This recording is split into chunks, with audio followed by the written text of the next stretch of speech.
Going to a place where they don't speak English just to make you realize how insignificant you really are. You're not the center of the universe. There's another world that exists beyond you. I try and do that all the time. I try my utmost. I go to English-speaking countries, but I try every now and again to go to a country where they speak no English, you know? Like recently, I went to Scotland, right? And again, I had an amazing time. The place was beautiful. It was a different culture, rich in history. They have the rolling highlands of Scotland. You know, they've got these castles, beautiful, perfectly preserved, hundreds of years old. In the streets, there's the men playing the bagpipes, wearing the kilts. No black people. But not in a bad way, not in a bad way. Just in a matter-of-fact way, you know? Like when I say that there's no black people in Scotland, I just mean there's no black people. But not like there's a good way and then there's a bad. Like the good way is when you get there and you're like, there's no black people, you know? But then there's some places you go and you're like, there's no black people. And that's when you know what I mean? That means some shit went down. You can feel it when you get there. Like Australia, there's no Aborigines. And when you get there, you're like, hey, Australia! You're like, wait, where's all the black people? And they're like, oh, I don't know. They left.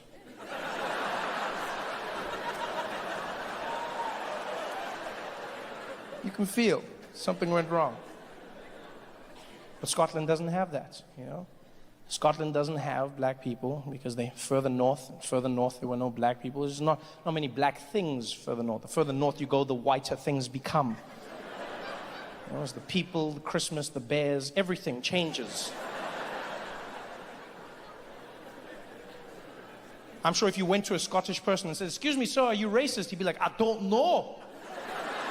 I never tried. I had so much fun in Scotland. I remember I was in Glasgow for a week.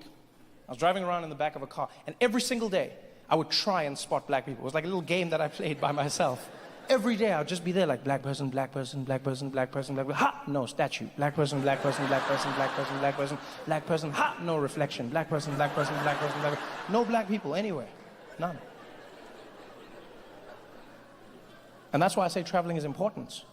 Because I'd never been to a place where there were no black. That's never happened. How wild is that concept? You wake up every day reading the news, and you're like, wow, I didn't know that. And somewhere at that exact same moment, he's reading the same news going, wow, me too.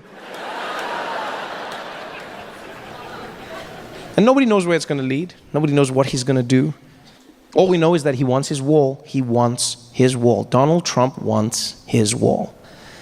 He needs $25 billion the last time he asked. He needs it from American taxpayers because Mexico is smart. That fell apart real quick. I remember how confident he was at the rallies, people cheering for him. He was like, folks, we're gonna build.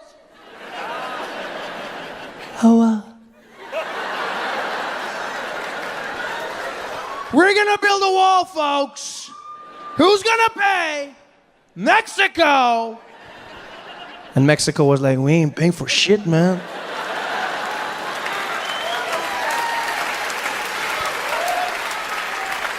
We might build it, but we're not gonna pay for it, man. And I don't know if you've been following the journey of the wall, but it's probably the best comedy on TV, right? Because now they've started building prototypes of the wall at the border, right? Because Donald Trump said he wants them to test the wall first. I don't know how you do that. You know, it's just like, try again. And because this is the prototypes, Donald Trump now has specifications for the wall. He now says he wants the wall to be made out of concrete, but he also needs the wall to be see-through, right? And the reason the president wants the wall to be see-through is because he said he's afraid that drug dealers from Mexico are going to shoot bags of drugs over the wall and it's going to hit Americans on the head as they walk by. So he needs the wall to be see-through so that Americans can see the drugs coming and catch it. Now, I'm not going to lie. I don't know what a see-through wall is.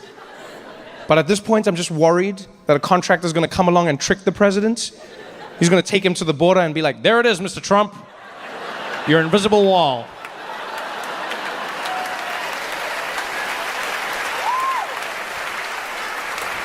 And then just to make sure he buys it, he's gonna hire a troupe of Mexican mimes just to be like, oh my God, you can't get through it.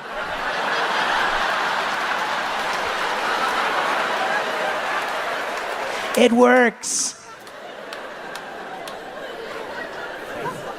Like the mind of Donald Trump. Oh, the other idea he had for the wall was he said America should build the wall out of solar panels. That's what he said. He said America should build the wall out of solar panels because that way the wall would generate electricity and pay for itself. Yeah. Now, I'm not gonna lie, that's a good idea, right? It's a good idea.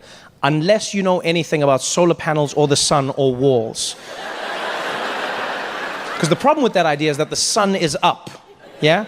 We'll agree on that? We're still on the same page there, yeah? The sun is up, right?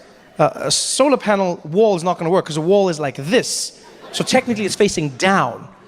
So unless you have like a really swaggy sun that's like, yeah, I shine real low, B, it's not gonna work for you. The only way it works is if you take your border solar panel and lean it at an angle to get the sun's rays. But if you do that, now you've just created a giant ramp for Mexicans to shoot into America. He's like, órale!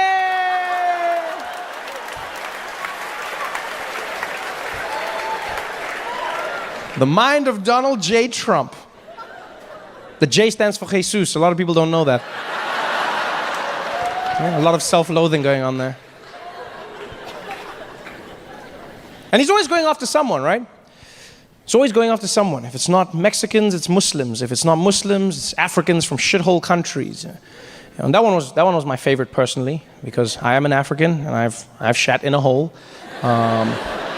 Non-stop, right? Just back and forth. Snake, snake, snake the whole time. He's like, snake, are you scared? Snake, snake, snake.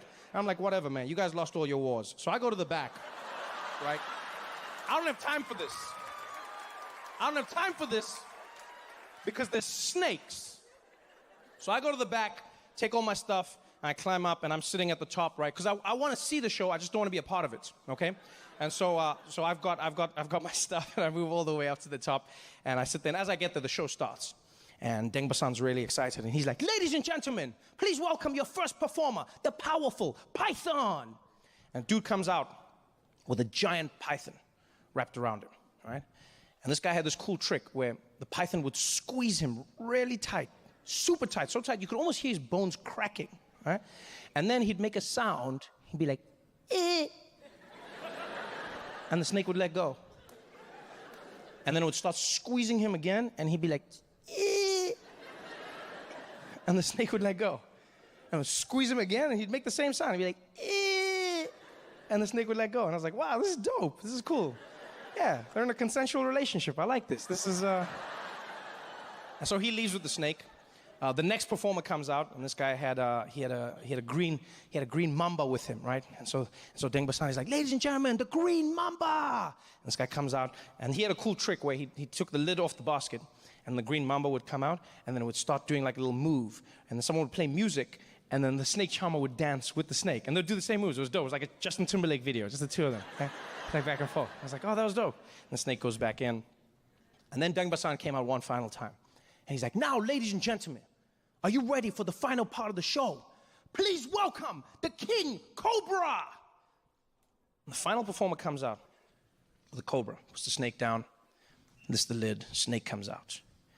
And I don't know what it was about this snake, but you could feel the energy change. Like, they were all snakes, but the snake looked mean. You know, like it looked like it hated life. There was something about it, like the snake looked like it had a mortgage.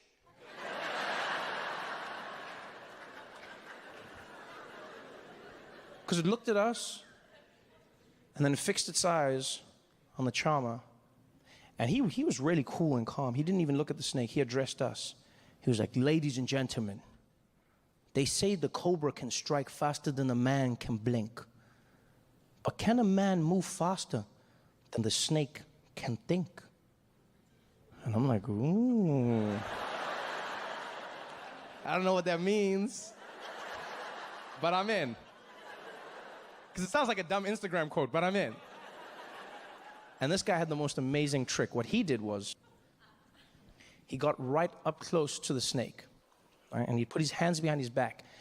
And then he would make it seem like he was going to kiss the snake. And the snake would be no further than like a foot from his face. And then he would make this sound, like a kissing sound. And as he made the sound, the snake would try to bite him, and then he'd move out of the way. I've never seen anything like it.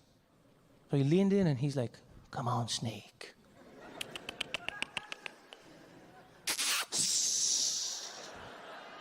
Too slow, Snakey. Try again. No love for you, my friend. Come on, Snakey." And all of us are enthralled. Every single one of us. No one's making a sound, no one's moving. And he does it over and over again. And then, to take it to the next level, he closes his eyes, pouts his lips. And I guess at this point, the snake was probably like, "Oh, I think I figured this out. This dude's gonna make the sound, and then he's gonna move.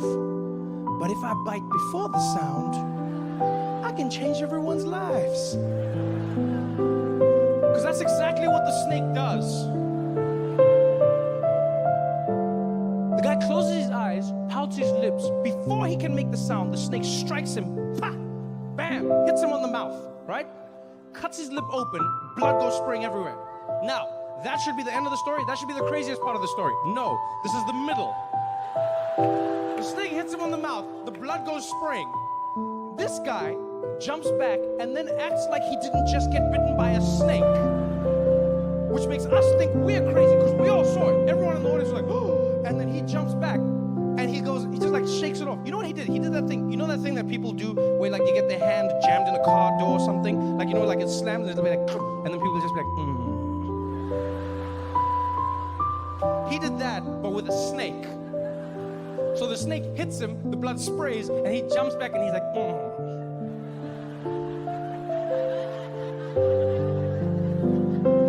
worry, we're fine. Don't worry. Don't worry, everybody, we're fine. Relax, relax, we're fine, we're fine, we're fine." But we weren't fine. You know how we know this? Because his face started melting on the one side, right? So his face starts melting, his lips starts turning blue, and he goes back to do his kiss trick again, but he can't even stand, and then he looks at the snake looks at him, and he's like, "Okay, show is done, good night everybody, goodbye, good night." He runs off. And all of us are just like, what the hell just happened, right? He runs off. I have questions in my head. I'm like, is he gonna be okay? Do we get our money back? How does this work? And then we turn back and we realize he's forgotten his snake. And you know what the worst thing was? Is it seemed like the snake realized the same thing at the same time. Because the snake also watched him leave. And then as we turned back, the snake was also like, "Oh, shit."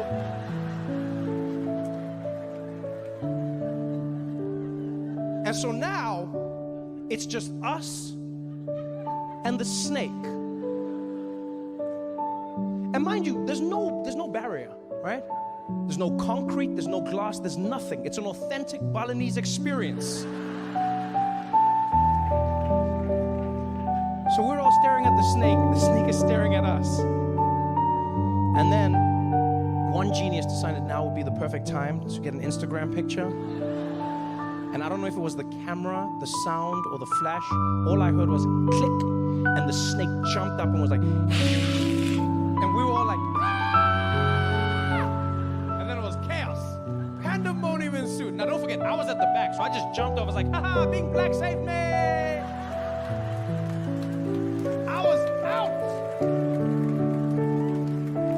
Panic ensued. Everyone jumps up. People are trying to scramble, like trampling over each other. The French guy was my favorite because he jumps up and he's like, "Sacre bleu! Le serpent! Le serpent! Allez, Jean-Pierre, allez!" And he's pushing the people and he's running. He's like, "Allez, Jean-Pierre, Jean-Pierre!" And when he turns, his son hasn't moved, right? So little Jean-Pierre is planted to the spot, terrified. And you see his face, he's like, "Papa! Papa! Papa!" He's like, "Jean-Pierre, allez, Jean-Pierre, allez, mon ami!" He's like, "Papa! Papa!" And so the dad realizes he's got to go back in and save his kid, right? But now this is one of those moments where I think you can see the fundamental difference between mothers and fathers, right? Because a mother would run in without thinking